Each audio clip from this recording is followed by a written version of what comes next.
Hello everyone, welcome back to our series covering the development of our upcoming cozy train game, A Bumpy Ride. We've just come out of a crazy couple of months working to get the game ready for Steam's NextFest, and it's time we brought you up to speed on how that went. You'll also be hearing from our composer for the first time, so keep an eye out for her section later in the devlog. In the last video where we talked about making the game, we covered all the base gameplay feature development. Much of that was foundational, tackling largely blocked out concepts so that we could feel out how the primary game features were playing. Our next steps were to really polish everything, add more art, sounds, music, secondary features, the whole 9 yards. Let's get into it. Last devlog closed with us showing you one of our initial map designs. Since then, I've gotten most of our world map's tracks built, as well as begun terraforming. This is still a super iterative process, and we're continuing to change the map layout as we get feedback from testers. We've already scrapped the initial design for multiple portions of the map, and basically nothing from that original design remains the same.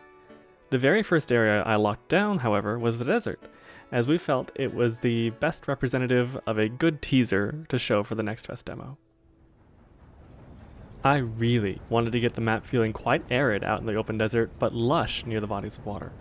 I worked with SABRYNNA to get the foliage assets implemented, she'll cover the creation of those later, during the process of which led to us discovering a pretty debilitating bug in the exact UE5 version we're using. We started experiencing crashes that were unpredictable while placing and deleting foliage, and after doing some digging, I found out it had to do with the type of foliage actor we were using. Specifically, blueprint foliage actors were one of the main culprits, something we were using to place shadows below our billboards using decals. After switching to static mesh foliage actors, the crashing subsided some, but the project still crashed intermittently during testing and development. This led us to pursue even further sleuthing, at which point we discovered local height fog was often the cause for the crashes. We used these for dust and tunnel darkness effects, but they caused memory-related crashes in this version as well. This was due to the fog converting a float to a float 32 in a single line of code, so we opted to go for an alternative fog system based entirely on screen depth, and I think the difference is largely unnoticeable. A lot of my work up to the demo was working on small things to pull the game together. I had to stop making fun new things for the game to focus on fixing bugs and tweaking content based on our testers' feedback. Thankfully, there were no major game-breaking bugs or exploits. The first version of the demo release did have some issues though, including a random crash that never happened to us in testing, happening to a bunch of people unpredictably. NATHANIEL mentioned the local height fog causing crashes in engine, while it turns out the same thing was the cause of the crashes for the players as well. One of the things a lot of people gave us feedback about was related to the switches. They were kind of annoying to use because you weren't able to tell how far back to go to activate the switch. So I worked with NATHANIEL to develop a new system to activate and deactivate the switches, and also added a physical switch stand in the world to help the player gauge the line that they need to be behind to activate it. I think that the new switches feel so much more intuitive since you can see them from far away and see which direction you'll be going and be prepared to change the direction if you need to. An art asset I'd made previously just for set dressing was a water tower.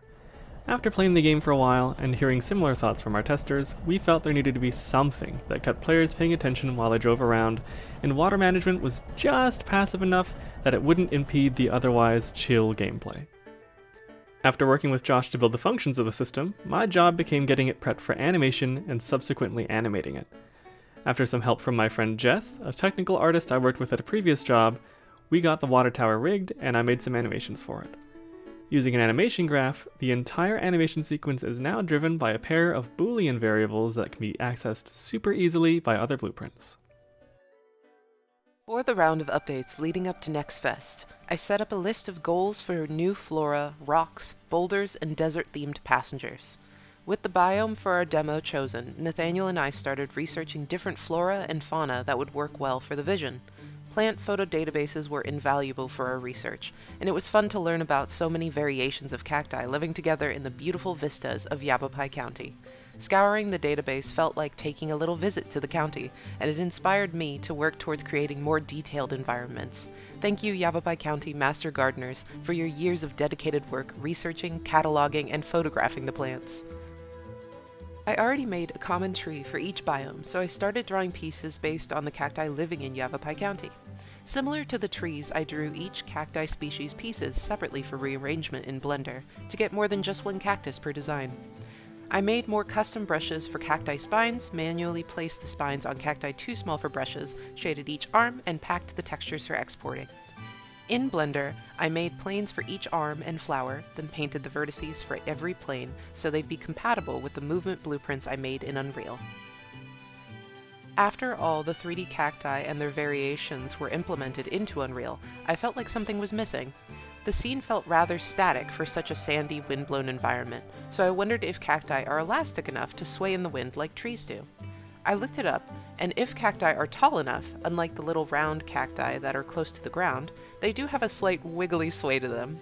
I had previously made a wind wiggle blueprint for tree leaves, but it didn't look right on the cacti because they aren't as lightweight. Instead, I created a new blueprint for swaying that could be exaggerated in a more cartoony way to fit the game's more stylized art. With the new flora implemented and Nathaniel's lovely set dressing, the desert, while still having a lot of open space, now feels like a world instead of a plain sandbox. I then modeled new rocks, boulders, and passengers to match the biome theme. Each passenger in the game has a variation on their outfit or a pattern on them designed from real-life animal references. With empty energy drink cans and my list of work implemented and completed, I was happy with my additions for our official demo release.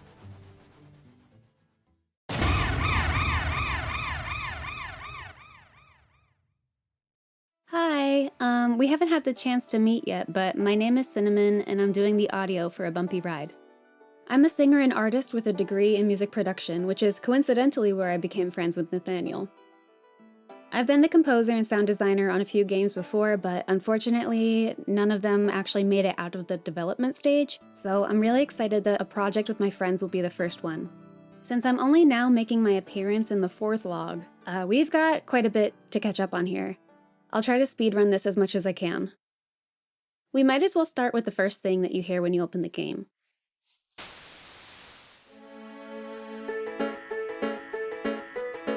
When Nathaniel and I sat down to discuss his vision for the main theme music, I found myself in a situation I hadn't really yet been in as a composer. He was requesting instruments like banjos, fiddles, harmonicas, etc. for a fun bluegrass vibe. These types of instruments have a more organic feeling, and I'm over here looking at the game with all its pixelation and my composition background of mostly electronic and synthesized music, which is the complete opposite of the references Nathaniel is sending me. And I'm wondering how in the world I'm gonna wrap up a genre I've never touched inside an old DS-era sound without making it feel forced or wrong. So I tried to think about what I would expect to hear as a player when I landed on the title screen, which is actually how I approach all of my compositions. I started by finding sounds that felt right, kind of like picking out paint for a canvas. So I programmed the melodies and slapped some swing on there to give it that nice bouncy feeling, but really the actual sauce was just bit crushing everything to death until it fit together sonically. That one accidental in the second phrase's melody gave it an extra push into, silliness territory, and after swapping the arrangement around a couple times, we had a song that encapsulated everything we wanted, and it just kind of felt right. And if you can't tell, a lot of my decision-making revolves around vibes, so whether or not that's a good thing is up to you. The theme you hear in the Roundhouse shop was inspired by what I imagined Grand Central Station would have felt like if it existed during the frontier days of Western America. It's got this proud, airy, hopeful feeling, but I didn't want it to evolve at all musically, so I kept it sparse and played around with Foley like typewriter clicks and other mechanical sounds. As for the other music you'll be hearing soon, each biome will have its own soundtrack. By using a vertical layering system, we're able to have one version of the track playing during the day and another during the night. This is actually accomplished by essentially splitting groups of instruments into separate files and running them both at the same time. And this is kind of what it would look like.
We didn't have that set up for the western biome in our demo though, but I did want to say I was very touched by the amount of love everyone was showing for the compositions.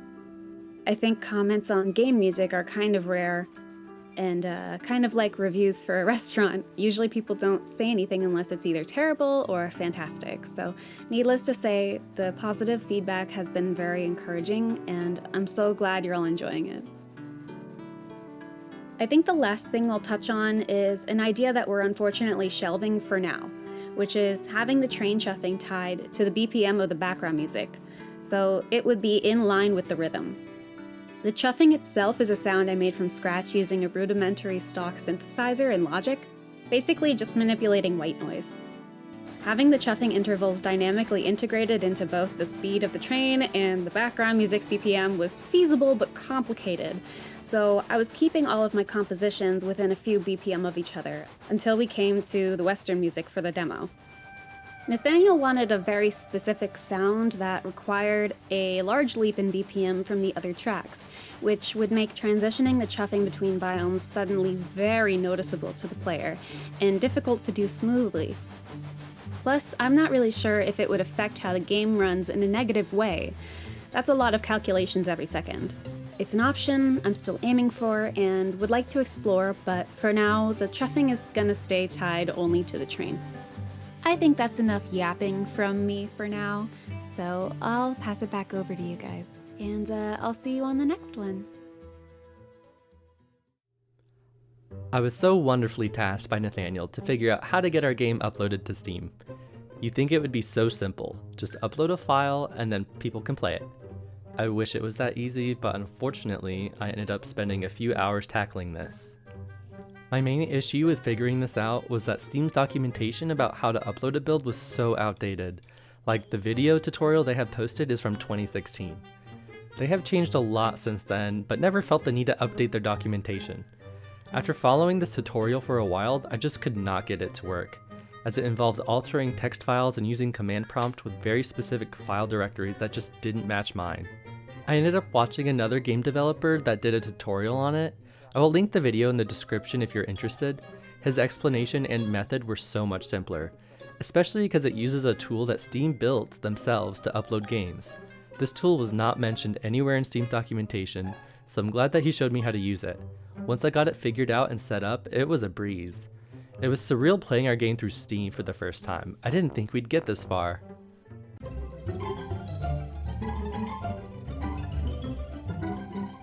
After a successful NextFest, we were focused on several improvements and optimizations. The most used Flora asset is the grass model, so I created two simpler variations so there could be a smooth transition between modeled grass plains closer to the camera and far away, or areas not currently in the camera's view. After even more bug fixes and gameplay tweaks, I was finally able to start adding new content into the game. There was a few things we had planned that we just didn't have time for in the demo. One of the things I was super excited to work on was the tourist destinations. The world will now have nature-inspired spots that your passengers can hop up on and start taking pictures of the scenic views. This will act as a fun new way to make bonus money if you have some extra time on hand. My main focus for this feature was that I wanted the tourists to take real-time photos of what they were looking at. Each tourist is equipped with a scene capture camera, and when they reach their targeted picture point, they capture the scene and create a texture for it. Some of them even take selfies. I'm not sure where or how I want to show off these photos, so if you have any ideas, please leave a suggestion in the comments. For now, I have 3 random photos to be shown at the end of the day. Something that we had briefly thought about in the past was to add other trains roaming the tracks. We decided to not pursue doing that originally as it didn't feel necessary, but after playing many hours in the demo, we felt like the routes could feel more alive. So, we are now actively working on implementing other trains in the game to act as moving obstacles. This initially brought a lot of frustration to me as there were so many what-if scenarios we had to consider with the positioning and the behavior of the new trains. We're also concerned about this train potentially making the game too difficult, but we think with the full-sized map and alternate routes available, it'll fit into the game and add an appropriate amount of difficulty to the late game. Creating the behavior for this new train was quite difficult. We didn't want the train to purposefully hit the player, so I had to figure out a way for it to detect when the player was nearby. The current solution that works okay is attaching a giant sight cone that is at the front of the train. This also is accompanied by a raycast to the player to determine if there is something blocking the view, like a blind corner. When the player is within the cone and the sightline is not blocked, the train will stop. I also had to tackle how it would behave at junctions, because if the train didn't trigger switches, it would eventually end up behind the player and follow you from behind. My solution to this was to allow the NPC train to switch directions if permitted. Of course, there may still be issues with this. The only way we will know is going to be with more testing. With the creation of the NPC train came the chance to explore what another locomotive might look like in this world. Drawing inspiration from the Levett Eames locomotive, built in 1880, I started creating a new engine model. I chose this engine as inspiration because it was a single-drivered engine, keeping with the aesthetic themes I'd already established with the player's train, but adding a trailing axle, making it seem larger still. It also sort of tells a fun story about the player's locomotive. You suddenly find out you're not driving the latest and greatest technology, and that makes the player's engine feel that much more charming and antiquated. During the art creation process, I also took a more traditional approach to animating it, rigging the mesh directly instead of using vertex deformers and exporting to an alembic cache. The subtlety of those motions would really get lost at the distance these trains will typically be seen at, so there's no point in wasting resources there. The benefit of traditional rigging being I can export to a much cheaper file format performance-wise. Side by side, you can see how much larger the NPC train is than the player train, and I think that it looks great in-game. Since the conclusion of NextFest, we've been working tirelessly to polish and update the game's map and features. We want to thank everyone who played the game during the event. We've gotten more than 4,500 wishlists over the past few months, and the support has been wonderful. This has been one of our longest devlogs yet, and we thank you all for the patience as we continue working on the game. We've amassed a small town's worth of people on our Discord server, and recently ran a competition where Discord members got to submit and vote on a fantasy train skin. The paint jobs people submitted were all so fun, and we loved seeing every single one of them. Congrats to the 2 winners shown here. If you'd like to keep up to date with the game or just chat with us, we'd love to have you on the Discord, link in the description, alongside the link to Wishlist A Bumpy Ride on Steam. Thank you for watching, and we'll see you all next time.